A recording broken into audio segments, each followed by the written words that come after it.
Hello and welcome to Zombie Bombardment. But before we get into the video, if you do like these, please do like, comment and subscribe. It really helps out the channel and I really appreciate your support.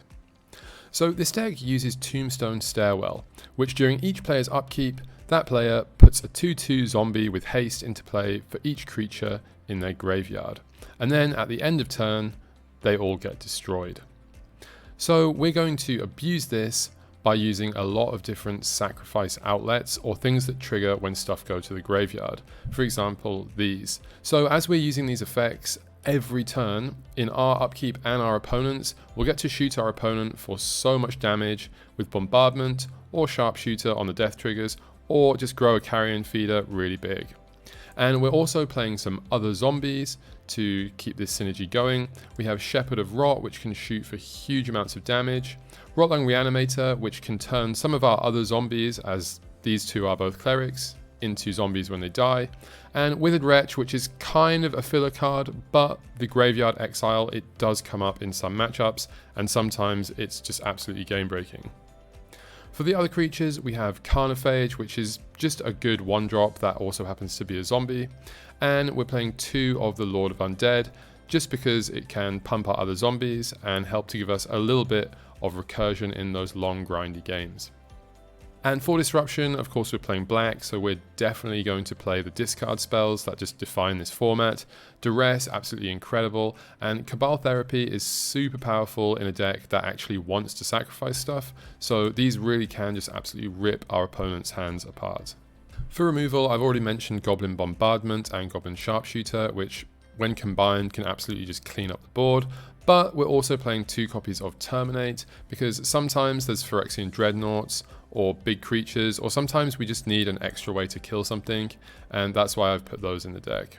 For lands, we're just playing the classic black-red lands, Sulphurous Springs, Bloodstained Mire, all the usual stuff you'd expect in a black-red deck. And so here we have to make a choice between Wasteland or Mishra's Factory.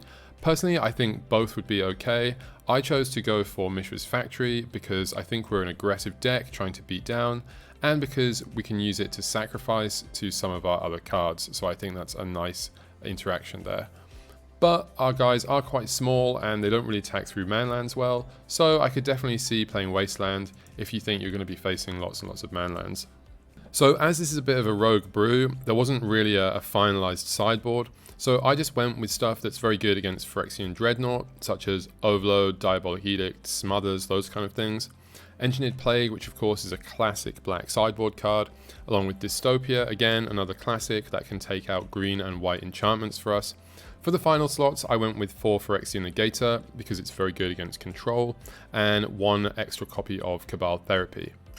But of course, as this is still kind of a bit of a brew, I could definitely see playing Null Rod, Red Elemental Blast, or any of the other very good black or red sideboard cards.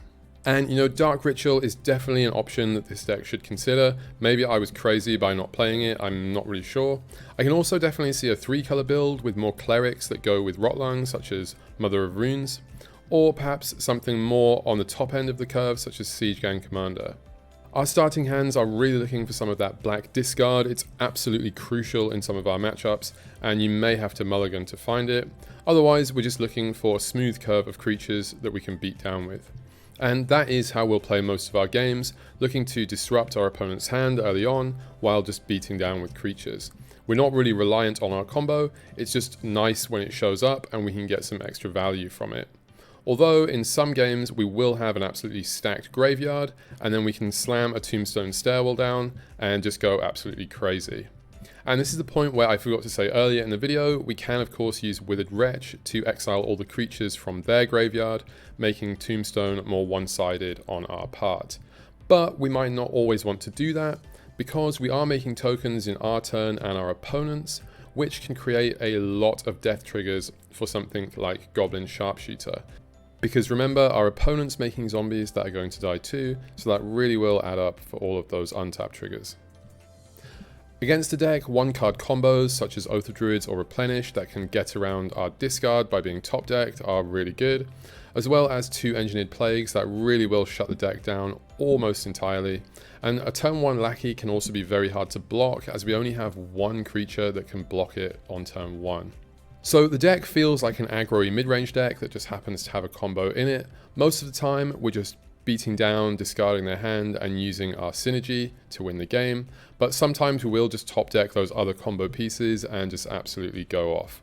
The strengths are the super strong synergies and the fact it can resist sweepers due to Rotlung Reanimator. It's also very good against weenies with all those pinging effects, and the Black Disruption is obviously super strong. Main deck Graveyard Hate does also come up in some matchups and it can be absolutely devastating for the opponent. The downsides, our guys are very slow and weak, they're usually all 2/2s.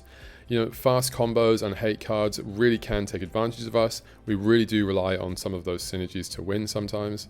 Normally I would say to check out TC decks, but unfortunately this archetype isn't on there yet because it's still quite rogue, but this is the list that I played. It felt very good and it definitely felt like there is a top tier deck in here somewhere. It just takes a little bit of fine tuning to get to it. Personally, I really liked the main deck, although I would like to try some Dark Rituals, but I definitely felt as though the sideboard needed a bit more work, and that makes total sense as I just threw it together essentially. So if you do like this video, please do like, comment, subscribe, and thank you for watching, and see you next time.